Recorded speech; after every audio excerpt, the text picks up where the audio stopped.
Hi, welcome to Archaeversity online classes. In this lecture, I am going to explain you how to calculate weighted average cost of capital.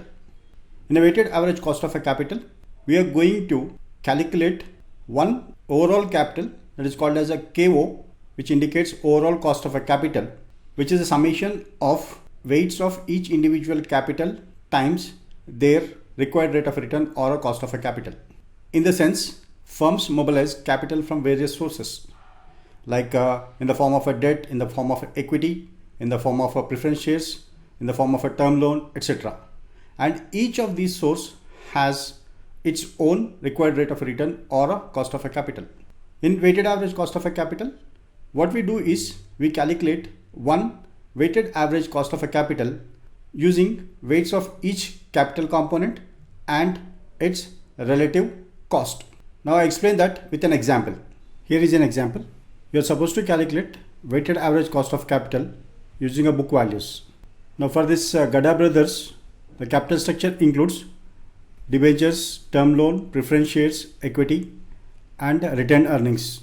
The formula that we use to calculate weighted average cost of capital or overall cost of capital, this equals to weight of debt times cost of debt plus weight of term loan times cost of term loan plus weight of preference shares times cost of preference shares plus weight of equity times cost of equity plus weight of retained earnings times cost of retained earnings.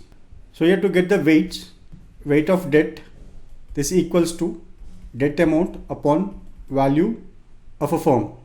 Similarly, if you want to get a weight of term loan, then this equals to term loan upon value. So first we calculate the value of the firm. This equals to, here it is in lakhs, 30 lakhs, 20, 25, 50 and 25 lakhs. So we take amounts into lakhs. That is 30 lakhs of debt plus 20 lakhs of term loan plus 25 lakhs of preference stock plus 50 lakhs of equity plus 25 lakhs of retained earnings. So value is 150.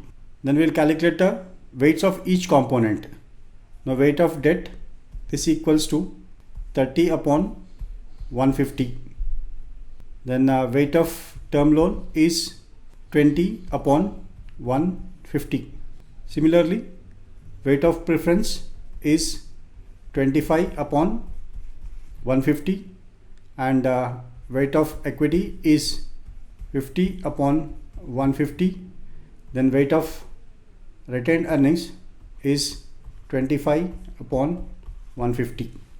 So 30 upon 150, this is 20%, 20 upon 150, 13%, 25 upon 150, then 50 upon 150, 33%, then 25 upon 150.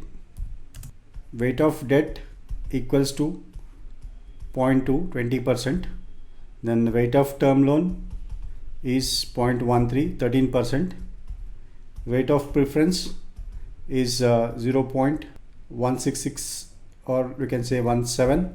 Then weight of equity, this is 0.33 and weight of retained earnings, this is 0.17. Now if you add all these, that is 0.2, 0.13, 0.17, 0.33 and 0.5, this should come to 1. That means 100% weightages. Then cost of debt is 16%, so it is there, 0.16. Then cost of term loan 12%, it is 0.12. Then preference capital cost of preference is 14%, 0.14. Cost of equity is 18%, 0.18. And cost of retained earnings. So cost of retained earnings is not given. In that case, or in any case, cost of retained earnings is equals to cost of equity. So this equals to 0.18.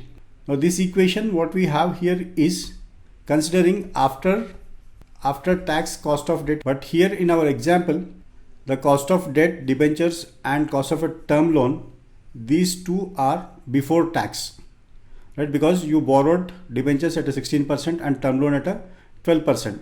So you have to make an adjustment towards the tax amount, that is your tax rate is 40%. Now we rewrite the equation.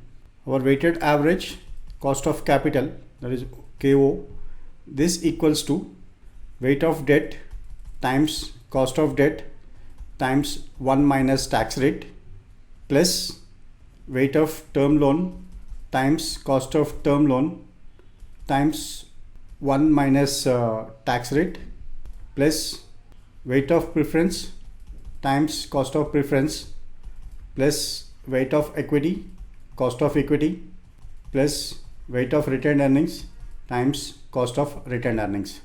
So your weight of debt is 20%, that is 0.2, and the cost of debt is 16%, 0.16, and tax rate is 40%.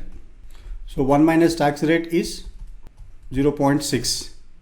This plus weight of term loan is 0.13 times cost of term loan is 12%, 0.12, and this times 0.6, that is a tax, plus weight of preference is 17%, 0.17 times cost of preference is 0.14, plus weight of equity is 33, that is 0.33 times cost of equity is 18%, 0.18, plus weight of retained earnings is 0.17 times cost of retained earnings is 0.18.